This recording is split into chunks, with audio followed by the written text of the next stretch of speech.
Hello. आज हम धर्मशास्त्र के अंतर्गत मनुस्मृति से संबंधित कुछ महत्वपूर्ण प्रश्नों पर चर्चा करेंगे। मैं हूं पुरुषोत्तम सिंह और इस वीडियो में आपका स्वागत है। मनुस्मृति एक हिंदू धर्म का शास्त्र है यानी ग्रंथ है, जिसकी रचना 200 बीसी से लेकर 200 एडी तक हुई, यानी 200 ईसा पूर्व से 200 ईस्वी तक के बीच में हुई। मनुस्मृति वह पहली पुस्तक है जिसमें पुरातन नियम कानून का भी विस्तृत विवरण है। यह न केवल नियम कानूनों तक सीमित है, बल्कि इसमें मनुष्य के जन्म से लेकर मरण तक विभिन्न कृतियों का विस्तृत वर्णन है। साथ ही मृत्यु के बाद फल प्राप्ति का भी वर्णन है। मनुस्मृति में 12 अध्याय हैं जिनमें विभिन्न विषयों का उल्लेख है। मनुस्मृति का पहला अध्याय सृष्टि की रचना से संबंधित है कि परमात्मा द्वारा सृष्टि की रचना किस प्रकार की गई। दूसरा अध्याय विभिन्न प्रकार के कार्यों से संबंधित है। तीसरा, चौथा और पांचवा अध्याय गृहस्थ आश्रम, ब्रह्मचर्य और वानप्रस्थ आश्रम में विभिन्न प्रकार के क्रियों के संपादन के संबंध में है। और सातवां अध्याय राजधर्म के राज्य कैसा होना चाहिए, राजा कैसा होना चाहिए, किस प्रकार राजा अपनी प्रजा एवं राज्य को चलाए, किस प्रकार उसका टैक्सेशन सिस्टम, कराधान व्यवस्था होनी चाहिए। 8वें अध्याय में दंड के बारे में वर्णन किया गया है कि किस प्रकार दंड दिया जाए, कैसे कैसे दंड दिए जाएं, किन किन लोगों को दंड दिया जाए। और 9वें में स्त्री की रक्षा से संबंधित है। 10वें अध्याय जाति भेद से संबंधित है और 11वां अध्याय भिक्षुक से संबंधित है और 12वां कर्मफल निर्णय से संबंधित है, मतलब मृत्यु के बाद किस प्रकार का फल मिलता है उससे संबंधित है। मनुस्मृति में आरंभिक अवस्था में मानव समाज अत्यंत क्रूर, बर्बर और निरंकुश था। समाज में मत्स्य न्याय व्याप्त था। मत्स्य न्याय से मतलब है समाज में बड़ी मछली छोटी मछली को खा जाती थी, मतलब जो आदमी शक्तिशाली बलवान होता था वह छोटे आदमी को प्रताड़ित या समाप्त या शोषण करता था, जिससे त्रस्त आकर मनुष्यों ने बर्मा से प्रार्थना की, जिससे बर्मा ने मनु को राजा के रूप में भेजा।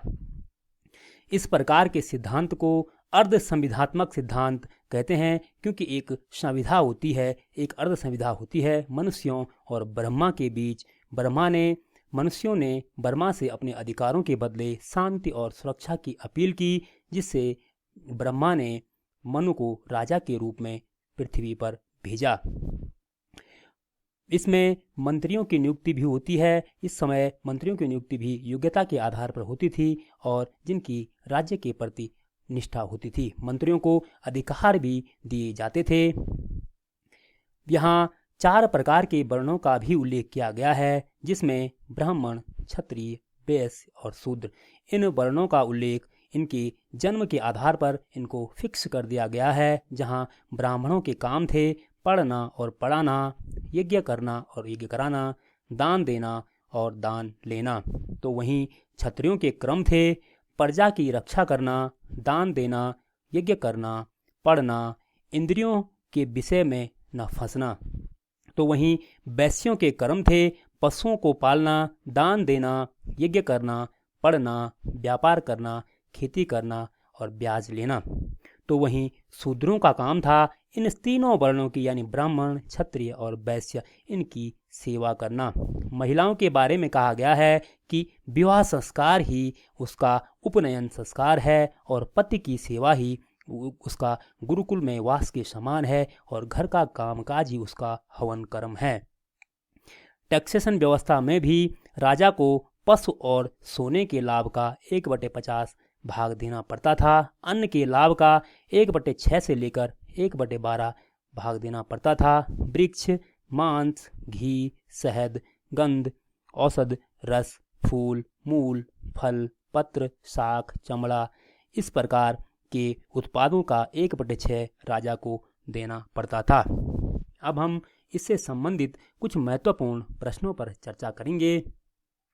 सर्वप्रथम, मनुस्मृति की रचना कब हुई? मनुस्मृति की रचना 200 ईसा पूर्व से लेकर 200 ईस्वी तक हुई। कहा जाता है कि कोई कहते हैं कि मनु एक मानव था, कोई कहते हैं कि मनु एक विचारधारा थी, क्योंकि हम देख रहे हैं कि 200 ईस्वी पूर्व से लेकर 200 ईस्वी यानी 4 साल तक कैसे एक व्यक्ति जीवित रह सकता है। तो इसलिए यह विचार भी है कि शायद मनु एक विचारधारा रही होगी।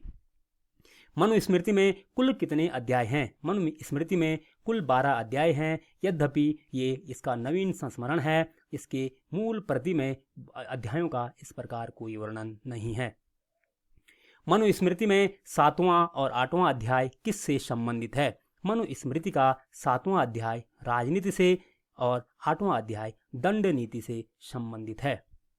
मनुस्मृति में प्रथम अध्याय किससे संबंधित है? मनुस्मृति का प्रथम अध्याय परमात्मा द्वारा सृष्टि की उत्पत्ति किस प्रकार की गई उससे संबंधित है। मनुस्मृति में जीवन को कितने आश्रमों में बांटा गया है? मनुस्मृति में जीवन को 4 आश्रमों में बांटा गया है, यानी ब्रह्मचर्य, गृहस्थ, संन्यास और वानप्रस्थ। मनुस्मृति के अनुसार धर्म और राज्य किस प्रकार संबंधित होने चाहिए?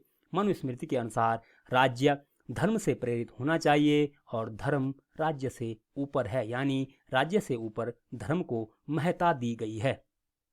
समाज को कितने वर्णों में बांटा गया है? समाज को 4 वर्णों में बांटा गया है, ब्राह्मण, क्षत्रिय, वैश्य और शूद्र। यानी इसमें 4 वर्णों में से ब्राह्मण वर्ग को सबसे ज़्यादा महत्ता दी गई है और सबसे ऊपर रखा गया है। इसके साथ ही ब्राह्मण वर्गों के लिए बहुत सारे अधिकार भी दिए गए हैं जो कि अन्य वर्गों को नहीं, और शूद्र वर्ग सबसे निम्न कोटि का वर्ग है और इनके अधिकार भी बहुत सीमित हैं।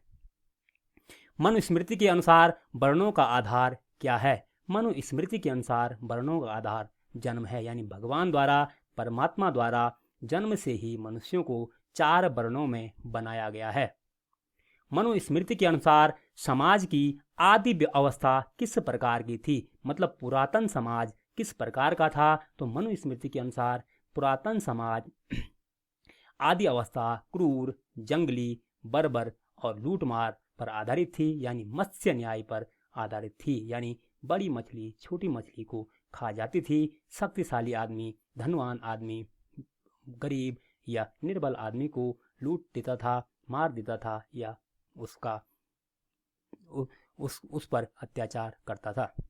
मनुस्मृति में अर्ध संविधात्मक सिद्धांत किससे संबंधित है? मनुस्मृति में मनुष्य और भगवान के बीच जो समझौता होता है उसको अर्ध संविधा कहा जाता है, क्योंकि इसमें मनुष्यों ने ब्रह्मा से अपने अधिकारों के बदले शांति और सुरक्षा की मांग की, जिससे ब्रह्मा ने मनु को राजा के रूप में भेजा कि वहाँ समाज में एक अच्छी व्यवस्था, शांतिपूर्वक व्यवस्था बनाई जा सके।